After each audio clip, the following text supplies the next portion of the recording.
పూర్తి వివరాలకు చదవండి రేపటి అక్షర శిల్పం దినపత్రికలో.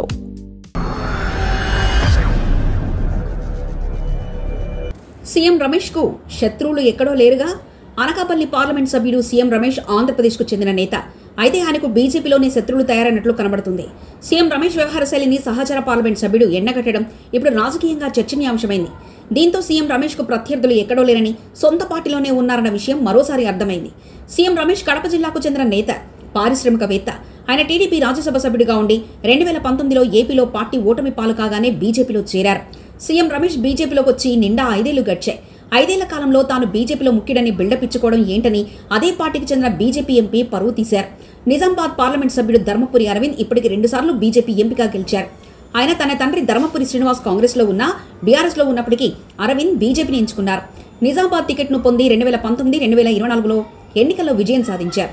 ఇప్పుడు ధర్మపురి అరవింద్ సొంత పార్టీ ఎంపీ సీఎం రమేష్ పరువు తీశారు.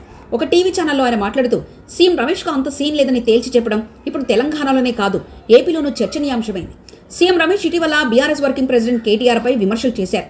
రేవంత్ రెడ్డి నుండి పెద్ద ఎత్తున కాంట్రాక్టులు పొందేందుకు సీఎం రమేష్ ఆయనకు సహకరించారంటూ కేటీఆర్ ఆరోపించారు.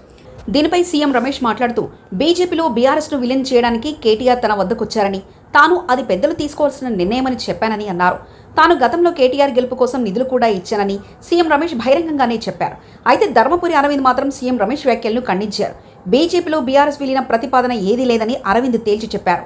టీడీపీ నుంచి వచ్చిన ఆయన పక్క రాష్ట్రం ఎంపీతో మాట్లాడడానికి కేటీఆర్ ఏమైనా పిచ్చోడా అంటూ వెటకారం చేశారు. ఆయన ఏజ్ ఎంత, బీజేపీలో ఆయన స్థాయి ఏంటి, ఆయనతో ఎందుకు మాట్లాడతారంటూ సీఎం రమేష్ పై తీవ్ర వ్యాఖ్యలు చేయడం ఇప్పుడు సోషల్ మీడియాలో వైరల్ అయింది. మరి దీనికి సీఎం రమేష్ ఎలా కౌంటర్ ఇస్తారనేది వేచి చూడాలి. మరిన్ని కథనాల కోసం సబ్స్క్రైబ్ చేసుకోండి మీ అక్షర శిల్పం. పూర్తి వివరాలకు చదవండి రేపటి అక్షర శిల్పం దినపత్రికలో.